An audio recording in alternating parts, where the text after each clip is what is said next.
La luz te busca aún en la oscuridad. Caminábamos lentamente por una vereda de un camino largo y ancho que atravesaba un monte y era color amarillo quemado y arbustos y cadillos a los lados. Y uno de los amigos de los tres que íbamos, uno se quedó hacia atrás y me dijo, pero dime qué fue eso que no nos quiere decir. Dilo. Y le dije, fui absorbido por una nave extraña. Me encontraba con mi compañera en un tugurio que tenía techo de zinc. Los perros ladraban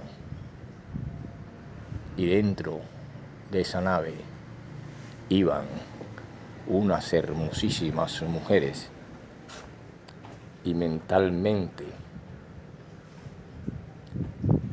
sentimos al mirarnos, ella y yo, como si hubiésemos estado con nuestra esposa, creando, dándole vida a una célula, pero mentalmente, y siento que ese hijo vive fuera de esta tierra. Luego bajé e inmediatamente los perros continuaban ladrando y de pronto me sentí al lado de la compañera que hoy en día padece una eterna locura. Y así ese amigo a quien le dije, pasaron los días y un día dijeron, murió un gran amigo tuyo, debe estar también en el otro mundo. Esa realidad es cierta para mirar cuando a través de algo que se conoce como los sueños o el sueño en vigilia, en verdad, en realidad, puede hacer que algo se inspire, un escrito, un poema, a través de una realidad objetiva. Y si nosotros vimos en la anterior clase, queridos estudiantes, sí, profesor, usted dijo que cuando descendieron del arca hacia atrás, y usted nos enseñó que la literofilosofía, como la teología, exigen verdad y exigen inspiración y pensamiento o iluminación. Y del arca hacia acá no hubo torre de Babel, aunque en el libro habla más adelante, después que de Adán. Y usted, profesor, nos enseñó que si estábamos con un profesor de matemática y estábamos hablando del plano cartesiano, por supuesto que existe un número vacío que divide en negativo y positivo a los números. De ese número vacío, 0 hacia la izquierda, va hacia atrás, o sea, el pasado, y hacia adelante va hacia el futuro. Por lo tanto, hacia arriba, una hacia arriba y una B debajo de ese 0 también dan positivos y negativos, y surge el plano cartesiano y figuras. Y que usted siempre dice la palabra después de, y así va retrocediendo hacia atrás, ¿verdad? Por eso le hace hacia la izquierda. Y después también hacia la derecha. Por lo tanto, sí llegó hasta Adán y de allí hacia acá y llegó a la Torre de Babel. Lo que quiere decir que fue antes la Torre de Babel, el arca de Noé fue después, porque ella logra y se logra a través de esta arca que venga a la humanidad, pero de Adán hacia aquí, que usted lo especificó, se llega a una humanidad que parte de un simple mandamiento que esta pareja no puede cumplir, y que aunque a Moisés no le consta en su inspiración o iluminación para escribirlo, dice que hay un sueño profundo. Y si dijimos que ese Moisés era andrógino, profesor, dijo usted, es posible que nos explique eso, profesor.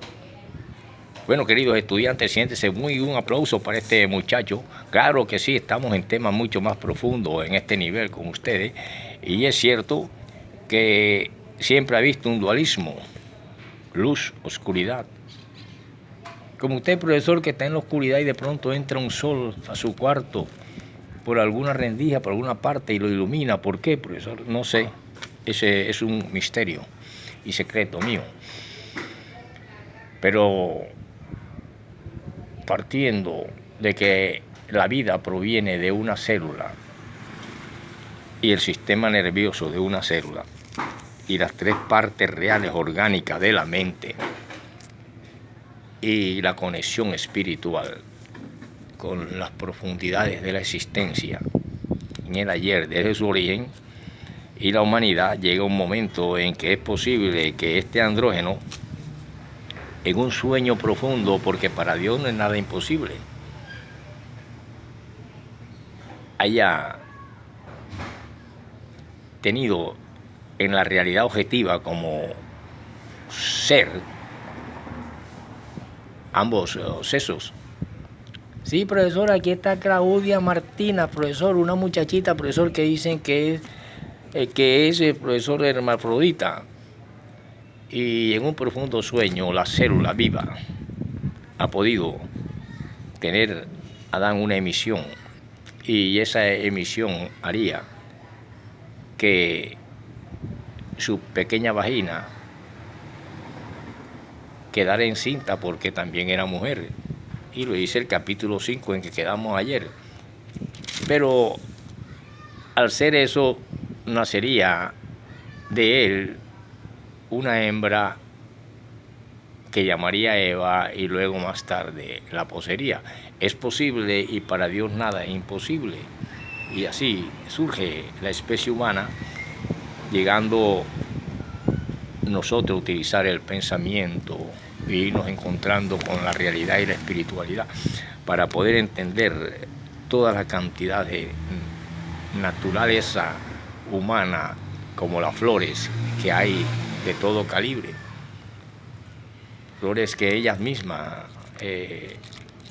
tienen su polinización y sus procesos, y flores que surgen por la intervención de la mano del hombre en una forma indirecta, llegan a producirse. Hoy en día hacen niños en tubos de laboratorio.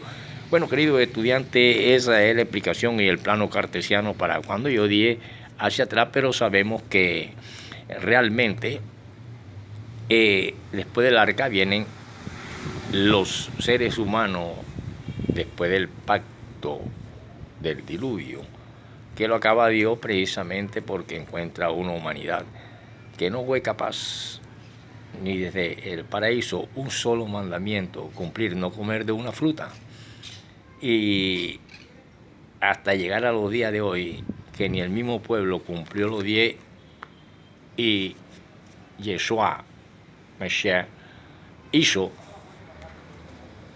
que ese pueblo hoy en día se mantenga en dos, sur y norte,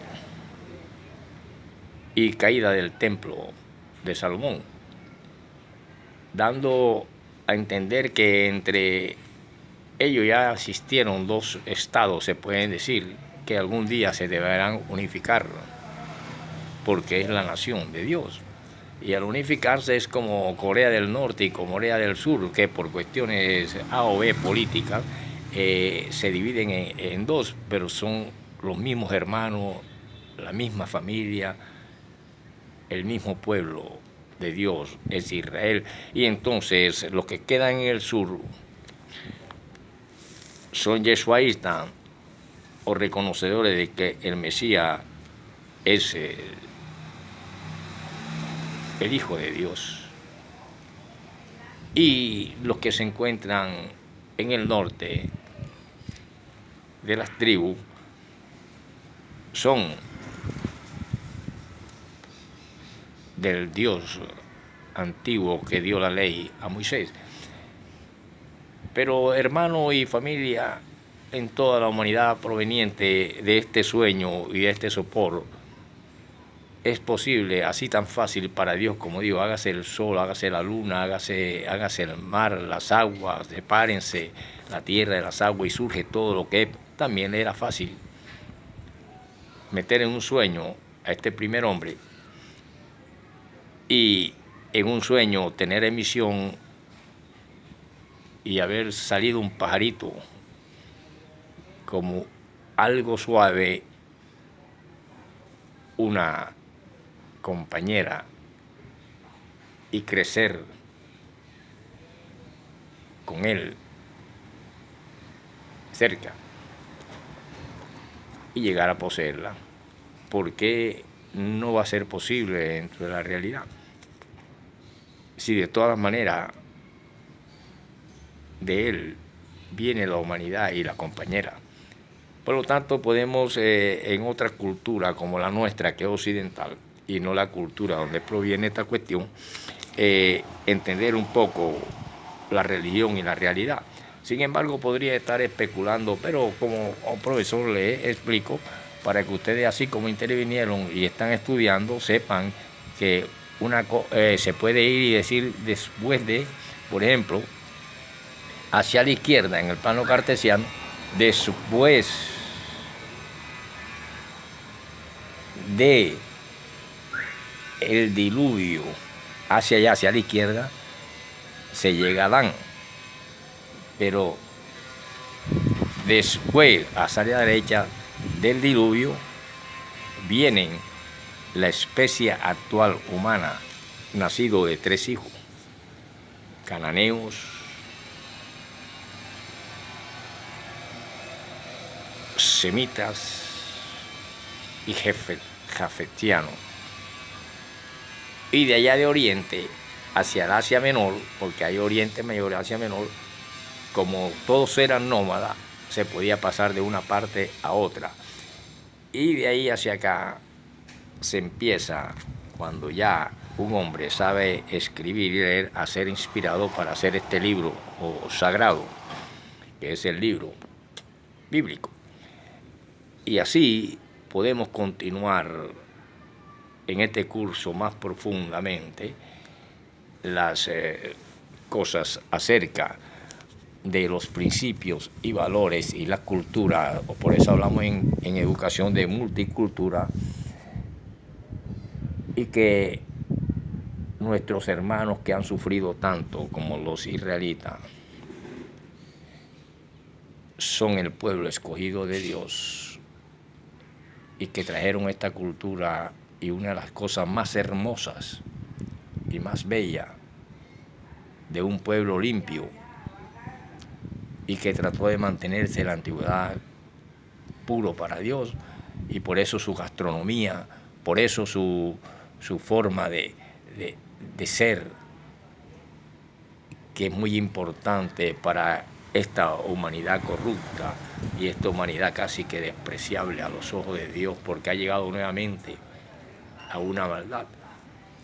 Y que el mismo pueblo sabe. Aquí yo tuve un profesor que me gustaba, y no profesor, sino que iba a su conferencia y escuché que él dijo que es muy hermoso el domo de la roca que está en Jerusalén, de los hermanos musulmanes, muy familiares y cercanos a todos ellos,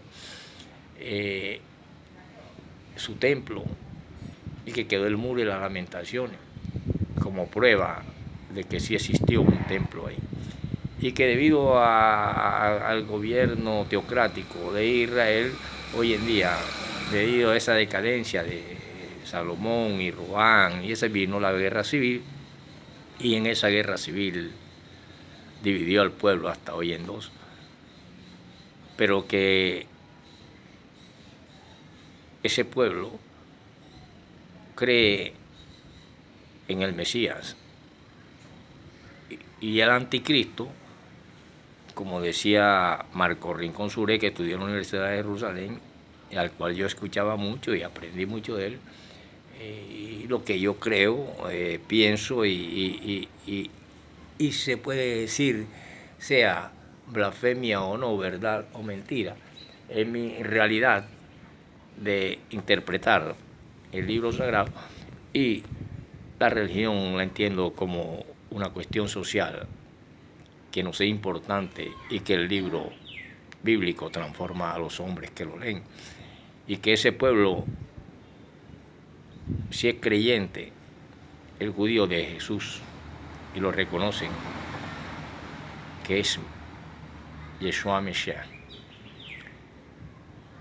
y ese pueblo que ha sufrido tanto en manos de dictadores como Hitler y en manos de esclavos, y esclavos por supuesto que tenía que crear un ejército, y por eso hablé de hostilidad, y porque es una cuestión psíquica que nos ayuda a también mantenernos en guardia y ser buenos guerreros para defender una integridad cuando se ve en peligro nuestra seguridad y nuestras cosas. Y allá también existe el delito. Hay partes donde es un delito ser cristiano, y por eso el anticristo, según dice Marco Rincón Suré y grandes maestros judíos, será israelita y no puede existir fuera de Israel o fuera de Judá, y por lo tanto jamás podrá ser un papa que tiene que ver con la cuestión apostática en cuanto a una interpretación del pensamiento y la doctrina cristiana que nos ha llegado a nosotros a través de otros reinatos como el español y los imperios que existieron en el ayer.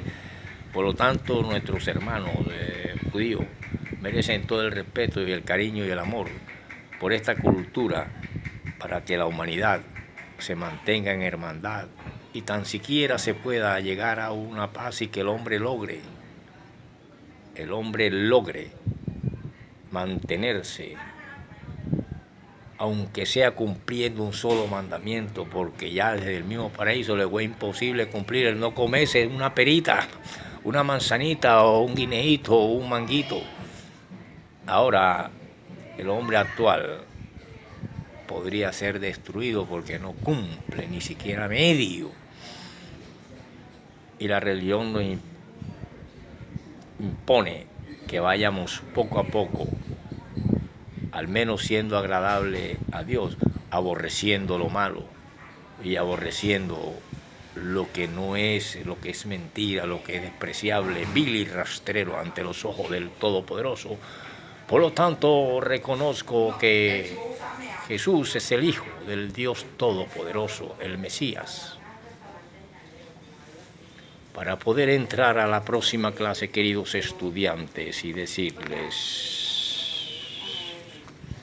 lo siguiente: como Él vence, como el vencejo, el bubul, así sigo chirriando, sigo soreando como la paloma. Mis ojos han mirado con languidez a la altura. Oh, Yahvé, Jehová, Todopoderoso, estoy bajo presión. Sé respaldo para mí. ¿Qué hablaré y qué realmente me dirá Él? Él mismo también ha actuado. Sigo andando solemnemente todos mis años en la amargura. Padre, cuida a mi hijo en las alturas. Y bienvenido los seres de los cielos y los cielos.